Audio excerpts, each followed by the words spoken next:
Welcome to the DX Today podcast, where you get facts and no hype. It's great to be here. And I have to say, looking at what we're about to dive into, that no hype rule, it's going to be a challenge today, a real challenge. Oh, I can absolutely believe it, because today we are wading right into the very murky, very noisy waters of artificial intelligence. And I know what you're thinking. I can almost hear a collective global eye roll from our listeners.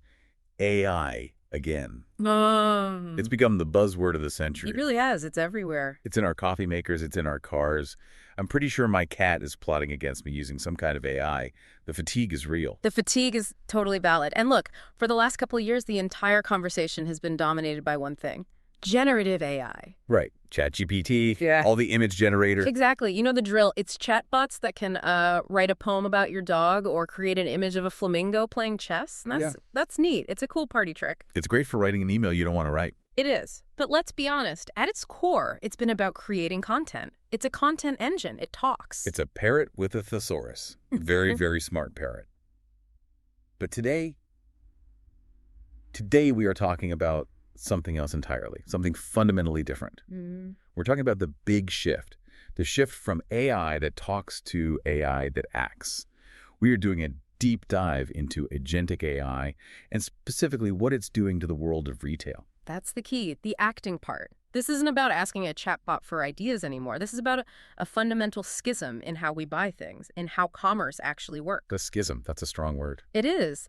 We are looking at a future, and I mean a very near future, where the person who uses a product and the entity that buys the product are no longer the same person. That is such a strange idea to get your head around. The idea that, I'm the one drinking the coffee, but a piece of software is the one who went out and chose the beans. That is the core of it. And the stakes here are just incredibly high. This isn't some, 30 years away sci-fi scenario. We have hard data we're looking at today. Yeah, the stack of reports you brought in is substantial. It is. We're seeing things like Amazon literally pulling its entire catalog from Google Shopping, which is a massive move, all to prepare for this. Unthinkable a few years ago. Totally.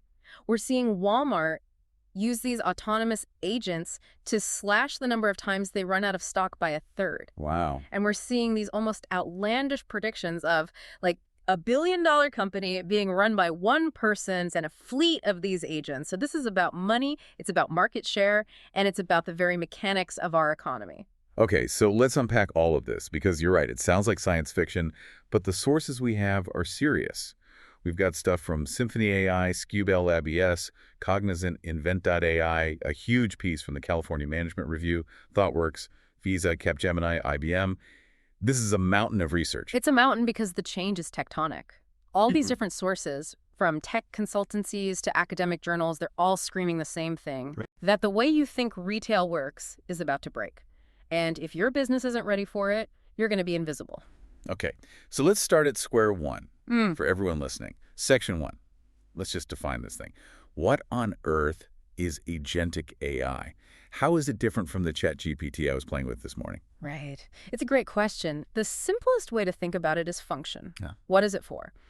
Generative AI, as we said, is a content engine. It makes stuff. Text, images, code. Exactly. Its job is to predict the next word in a sentence or the next pixel in an image. Agentic AI, now, according to a really good definition from Scubel, it's built to act. It's built to do things. So it doesn't just write the recipe. It goes to the store, it buys the ingredients, and it probably notices the avocados are on sale and suggests making guacamole too. It observes its environment, it learns, it reasons, and this is the most important part, it makes decisions on its own to achieve a goal. So it's autonomous. That's the word. Cognizant has a great line in their report about this. They say that traditional automation, the software we've used for decades, it follows rules. If this happens, then do that. If X, then Y. A simple script. A simple script, it's rigid.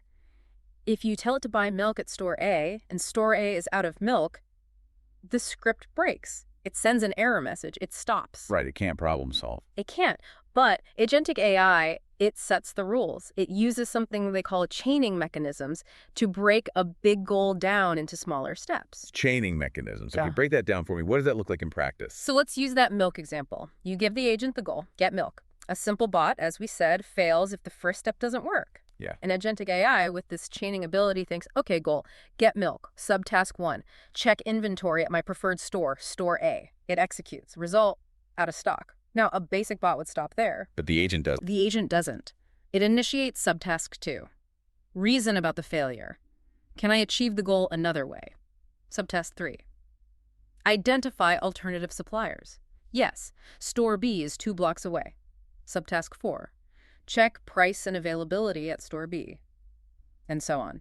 It builds the chain of logic on the fly. It navigates the real messy world where things go wrong. I really like the analogy that Capgemini uses in their report. They call them virtual butlers. Yes, that is the perfect way to visualize it. It's so intuitive. Because you don't give a butler, a step-by-step instruction manual for every single task. You don't. You would never tell a butler, okay, now walk 10 paces to the door, raise your right arm to a 90-degree angle, grasp the handle. It would be absurd. You just say, Jeeves, someone's at the door. And Jeeves handles it. He has the autonomy. He knows how to react differently if it's a dinner guest versus a salesperson versus, I don't know, the police.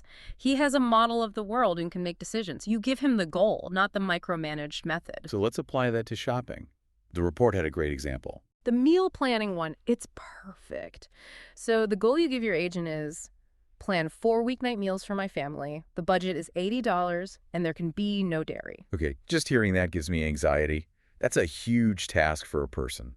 That's a whole afternoon of work. It's a huge cognitive load. Think about what you'd have to do right now. You'd open, 15, 20 tabs on your browser? At least. I'm looking for recipes on one site, then I'm checking the ingredients list on another to make sure there's no hidden milk powder. Then you're going to 3 different grocery store websites to compare the price of chicken thighs. Then you're trying to figure out who has a delivery slot open on Tuesday. It is a chore. A massive chore. It's the reason I usually just give up halfway through and order a pizza, which completely blows the budget and fails the no dairy rule. We all do. But the Agentic AI, the virtual butler, it takes that high-level goal, it does the research, it finds the recipes, it cross-references ingredient data to filter out dairy, it compares real-time prices and availability across multiple stores to hit that $80 target.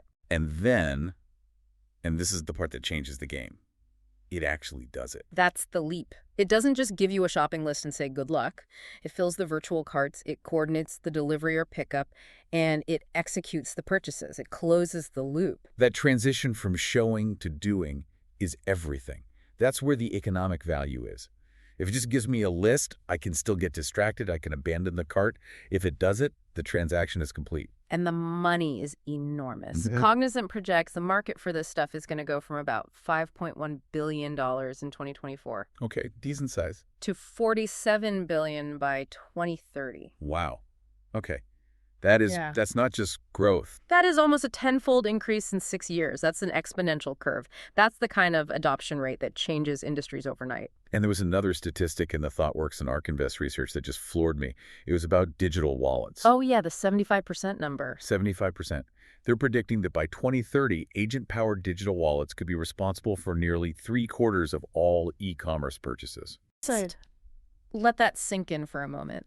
3 out of every 4 things you buy online might not be bought by you, sitting at your computer, clicking a Buy Now button. But by an algorithm you gave a task to hours ago while you were out living your life. It's a profound shift.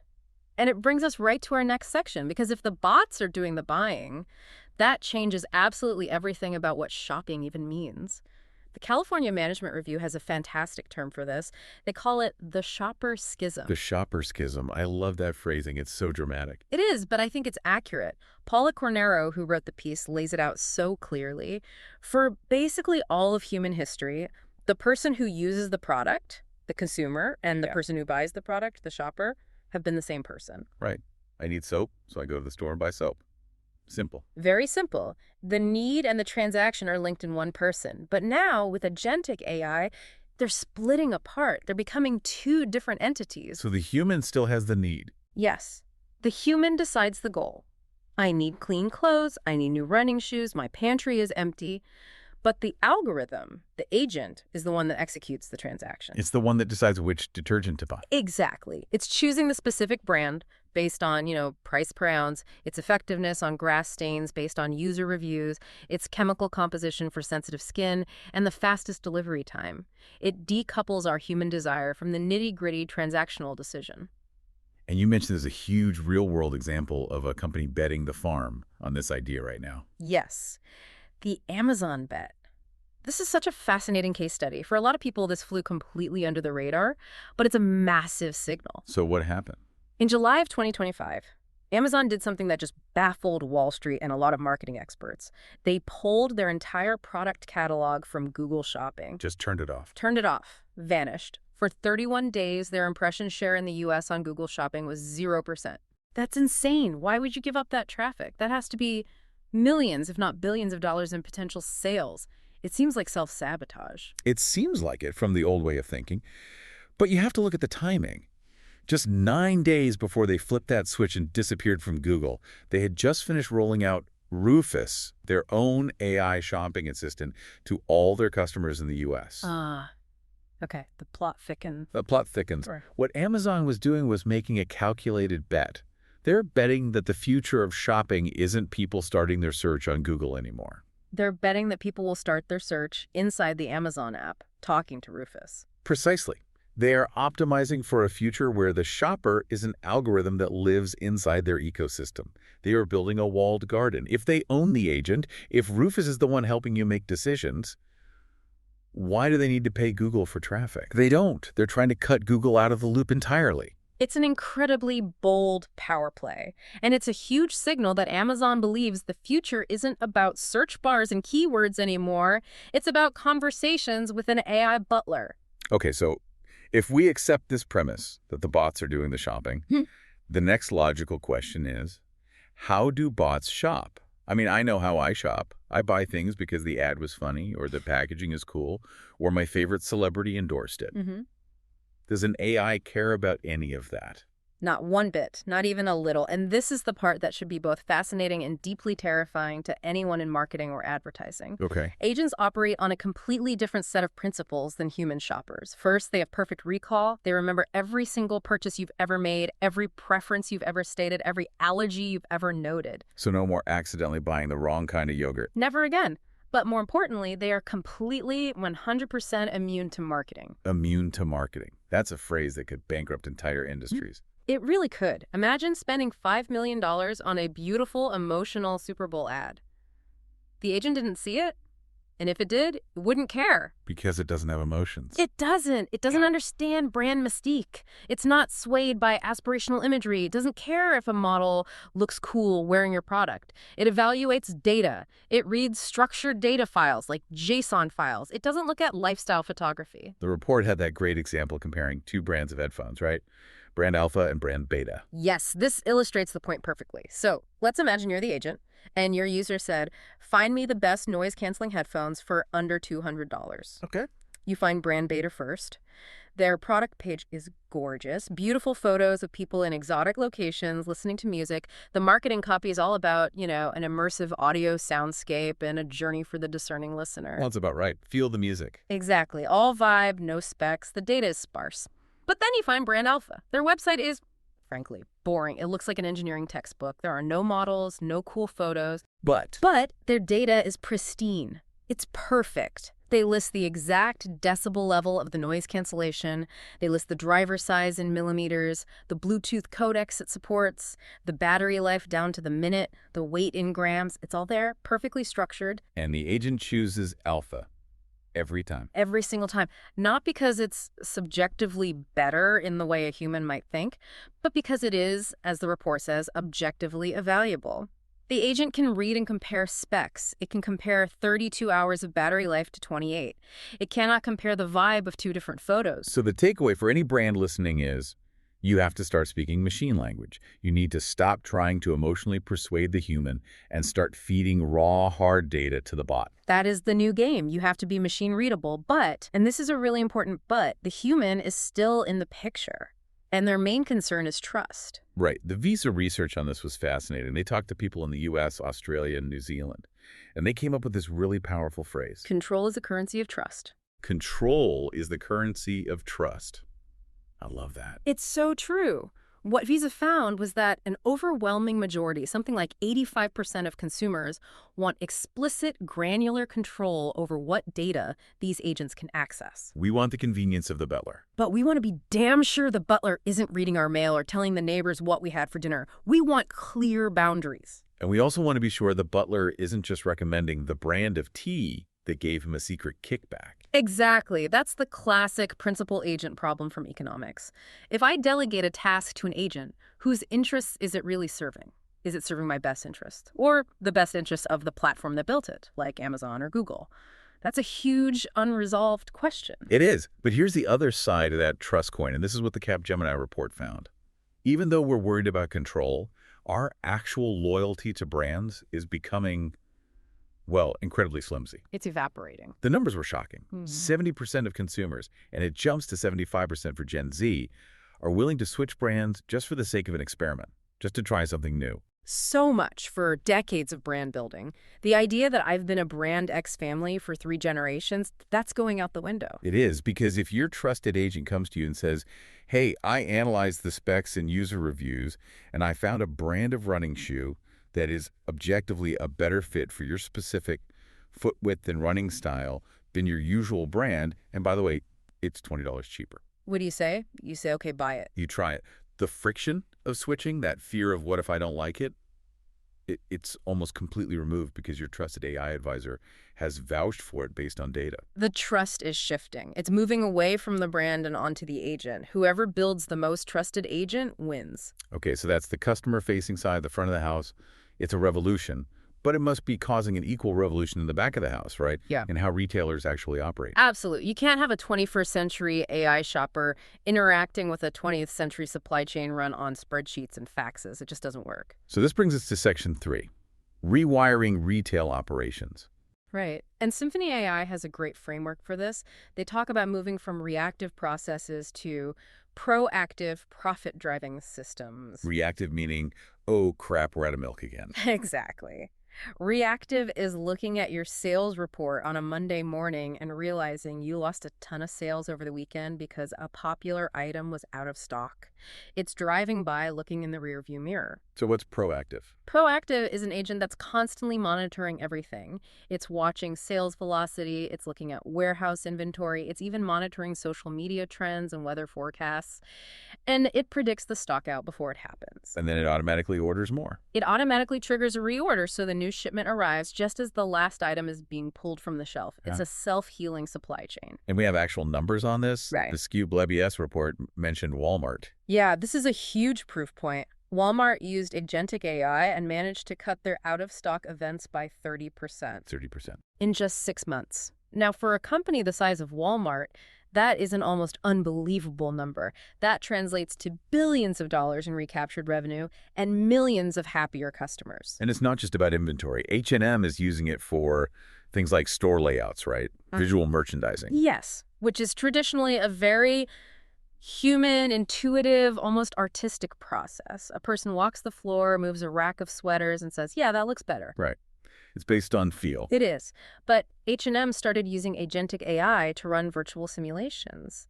The agent would test thousands of different store layouts, analyzing data on foot traffic patterns and purchase data to determine the mathematically optimal placement for every single item to maximize sales. That's incredible. It's kicking the guesswork out of it. Yeah. But the example that really showed the power of this was the heat wave story from the SKU report. Oh, this one is my favorite. It just perfectly illustrates the speed advantage that humans can never match.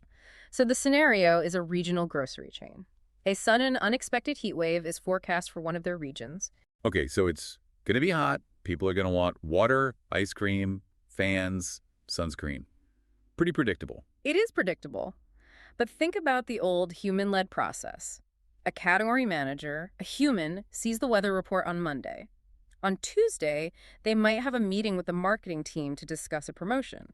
Right. They have to get budget approval. They get approval. On Wednesday, they email the plan out to the individual stores. On Thursday, maybe, the store managers get around to changing the prices and putting up the new signs. And by then, the heat wave is half over. And everyone already went to the competitor down the street who had their fans out on the sidewalk on Tuesday. Precisely. The process is too slow. Now look at what happened with the grocery chain using an AI agent. The agent didn't just see the weather forecast, it was also monitoring social media chatter in that region. So it saw people starting to tweet things like, "It's so hot today." Exactly. It saw the signals from multiple sources and recognized the pattern. Within 90 minutes 90 of identifying the trend, it had automatically boosted promotions on water, fans, and sunscreen in all the affected stores. 90 minutes versus 3 days. That's the difference. The agent changed the digital price tags, it sent alerts to the local distribution centers to prioritize shipments of those items. It did everything. It's a speed and efficiency that is literally superhuman. That leads to this concept from ThoughtWorks that sounds a bit technical, but is actually really simple. Information process fusion. Yeah, it sounds like corporate jargon, but the idea is powerful. It's about eliminating the human glue that holds most companies together. The human glue. Think about a simple process in retail. Sales data comes in from the stores.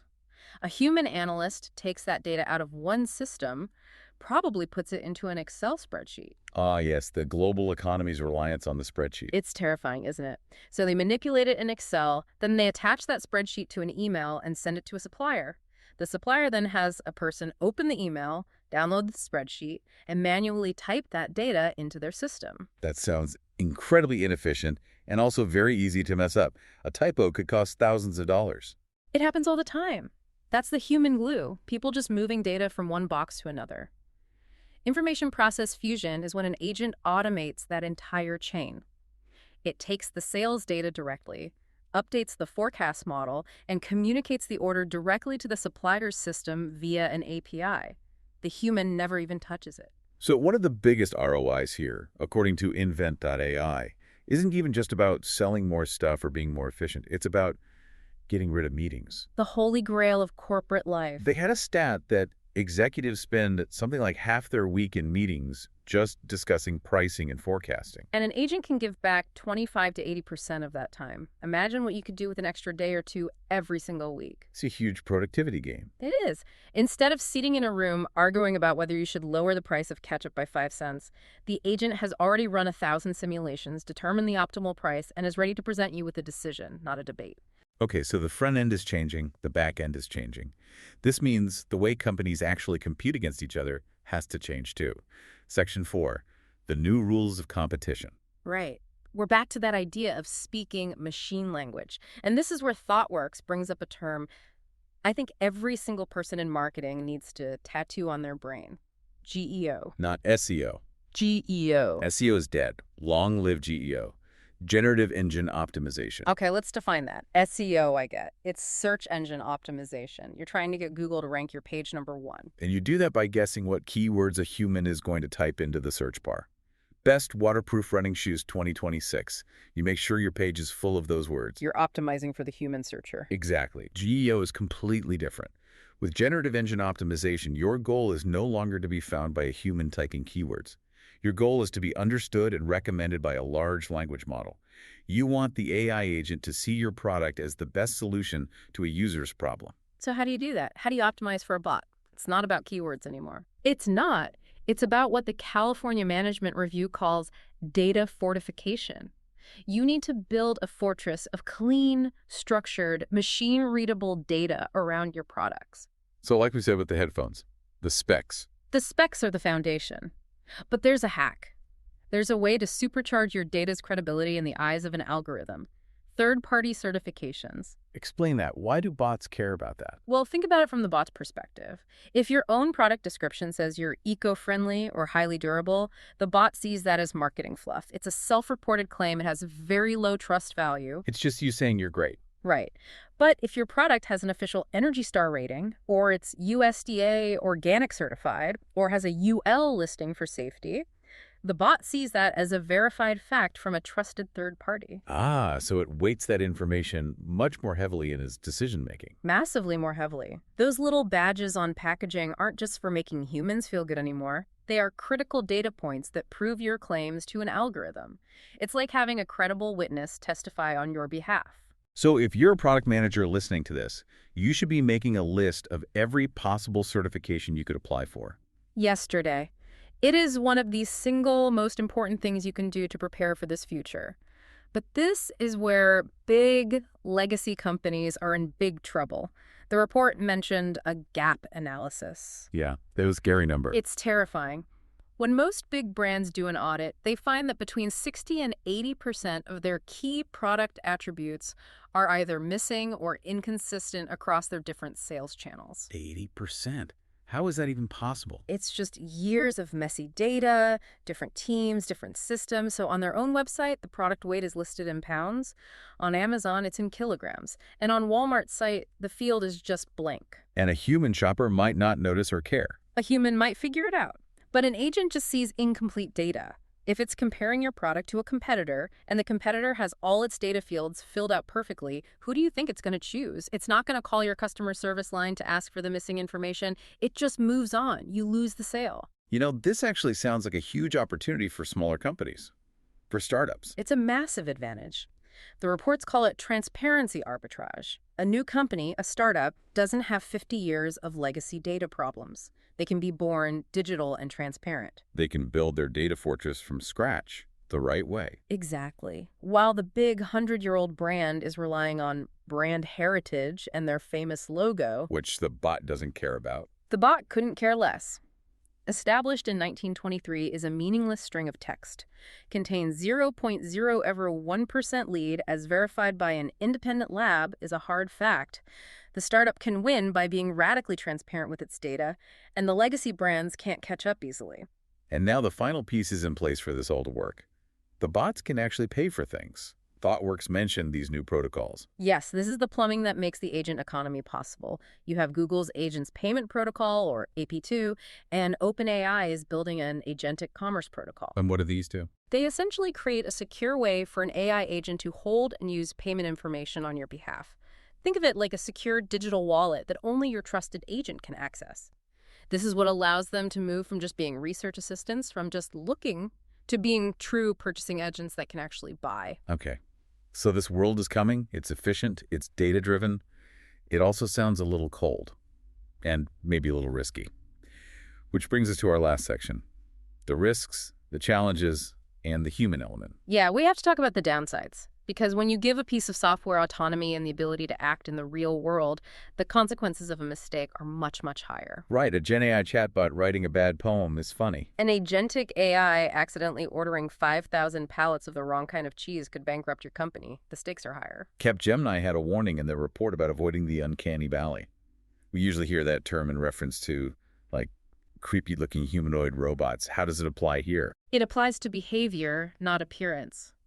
There is a very fine line between an agent being helpful and an agent being creepy, between it anticipating your needs and it feeling like a stalker. Can you give me an example? Sure, an agent that says, I see you're running low on coffee beans and your favorite brand is on sale. I've added it to your cart. That's helpful. Most people would like that. Yeah, I would. But an agent that says, my analysis of your recent voice calls indicates your stress levels are elevated. I have taken the liberty of ordering you some calming herbal tea and scheduling a yoga class. Whoa, no. That's a hard pass. That's an immediate delete app moment. That's the uncanny valley. It's too personal. It crosses a boundary. Consumers will recoil if the AI gets too familiar. Trust is incredibly fragile, and one creepy interaction can shatter it forever. And what about the people, the jobs? If the agents are doing the forecasting and the ordering and the merchandising, what are the humans supposed to do? That's the billion-dollar question for the workforce. The optimistic view from Capgemini is what they call symbiotic intelligence, a partnership. The idea is that humans should not be doing the data drudgery anymore. We shouldn't be the ones copying and pasting numbers between spreadsheets. That's a criminal waste of a human brain. So that's a new job. Our new job is to manage the agents. We become, as the report says, multidisciplinary professionals. We're like the conductors of an orchestra of AIs. So I'm not the one analyzing the data. I'm the one who tells the AI what data to analyze and what the goal is. This quarter, I want you to optimize for customer satisfaction, not just profit. Precisely. You set the strategy, you handle the exceptions, the weird edge cases the AI has never seen before, you do the creative high-level thinking, and the agents do the grunt work. But there are some scary technical risks, too. IBM's report listed a few. One was infinite loops. This is a classic computer science problem, but with agents, it has real financial consequences. Imagine you tell your agent to find you a flight from New York to London for under $500, leaving next Tuesday. Okay, a common task. But what if no such flight exists? A poorly designed agent might get stuck in a loop. It checks the price. No. It tweaks the departure time by 1 minute, checks again, no. Tweaks it again and again. And if every one of those checks costs a small amount of money through an API call, You're burning through money. It's consuming compute resources or tokens. You could wake up in the morning to find your agent spent $1,000 trying and failing to save you $50 on a plane ticket. when the concept of bias gets a lot scarier here too. It really does. With generative AI, bias might mean it generates a stereotypical image or uses offensive language. That's bad. But with agentic AI, the bias can lead to a discriminatory action. How so? IBM warns that an agent could be trained on skewed data. Imagine an agent that's managing a company's customer database and deciding who gets a special discount offer. Yeah. If the training data is biased, the agent might learn a false correlation. It might decide, for example, that customers from a certain zip code are less valuable and systematically exclude them from all future promotions. It's not just saying something biased, it's doing something discriminatory in the real world. That's horrifying. It's automated redlining. It can be. And that's why IBM says companies absolutely need integrated governance programs.